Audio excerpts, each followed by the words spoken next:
தோல்விக்கு காரணமே இதுதான். தோனியிடம் மன்னிப்பு கேட்ட ருத்ராஜ் கெய்க்வாட்.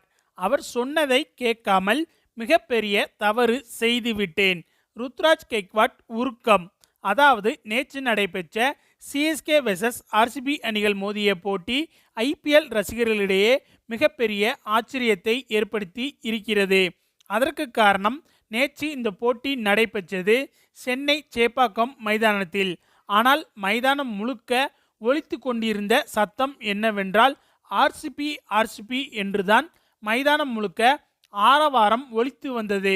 வழக்கமாக சென்னை சேப்பாக்கம் மைதானம் என்றாலே சிஎஸ்கே சிஎஸ்கே என்று ரசிகர்கள் ஆரவாரம் செய்வார்கள், அல்லது தோனி தோனி என்றோ தல தல என்றோதான் ஆரவாரம் அதிகமாக செய்வார்கள்.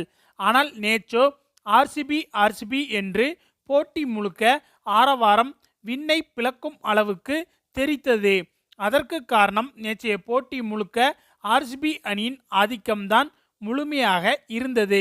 ஒரு இடத்தில் கூட சிஎஸ்கே அணியின் கைகள் ஓங்கவே இல்லை. அதாவது நேற்று போட்டி தொடங்கி முதலில் பேட்டிங் செய்த ஆர்சிபி அணி அதிரடியாக விளையாடி 196 ரன்களை குவித்திருந்தது. அதுவும் சென்னை சேப்பாக்கம் மைதானத்தில் 165 ரன்களை கடந்தாலே அது மிகப்பெரிய இலக்காகத்தான் கருதப்படுகிறது.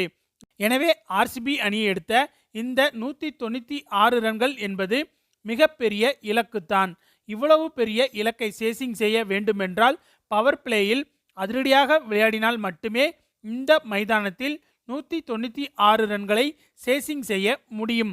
எனவேதான் ஆரம்பத்திலேயே அதிரடியாக விளையாட நினைத்து சிஎஸ்கேவின் முக்கிய வீரர்கள் முதல் ஒரு சில ஓவர்களிலே தொடர்ச்சியாக விக்கெட்டுகளை பறிகொடுத்து விட்டனர். அதனால் இந்த போட்டியில் வெற்றி பெறுவது என்பது இன்னும் கடினமாக மாறியது. பின்னர் ஒரு கட்டத்தில் இந்த போட்டியில் ஆர்சிபி அணி எளிதாகவே வெற்றியும் பெற்றது. மேலும் இந்த போட்டியில் சிஎஸ்கே அணியின் தோல்விக்கு மிக முக்கிய காரணமாக அமைந்தது என்னவென்றால், ஆர்சிபி அணி பேட்டிங் செய்ய தொடங்கிய போது பில் சால்ட்டின் விக்கெட்டை தீபக் கூட தவறவிட்டிருந்தார். இது மிகப்பெரிய தவறாக பார்க்கப்பட்டது. இதுபோக மற்ற சில கேட்சுகளையும் சிஎஸ்கே அணி வீரர்கள் தவறவிட்டு இருந்தனர்.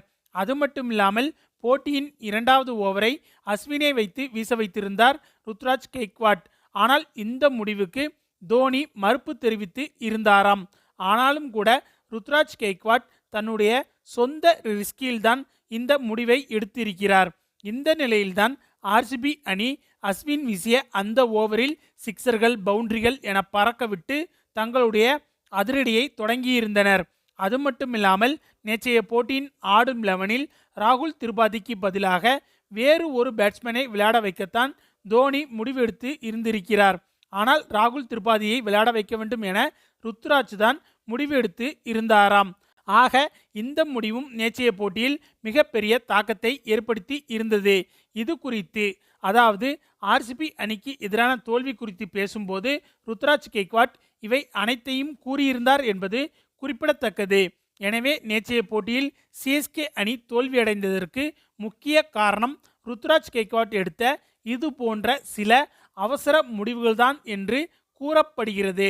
ஓகே ஃப்ரெண்ட்ஸ், நேற்றைய போட்டியில் சிஎஸ்கே அணியின் தோல்விக்கு என்ன காரணம் என்பது பற்றி உங்களுடைய கருத்துக்களையும் மறக்காமல் கமெண்ட்ல சொல்லுங்க. மேலும் இந்த வீடியோ பிடிச்சிருந்தா லைக் அண்ட் ஷேர் பண்ணுங்க, நம்ம சேனல் சப்ஸ்கிரைப் பண்ணுங்க, கூடவே பெல் பட்டனை கிளிக் பண்ணுங்க.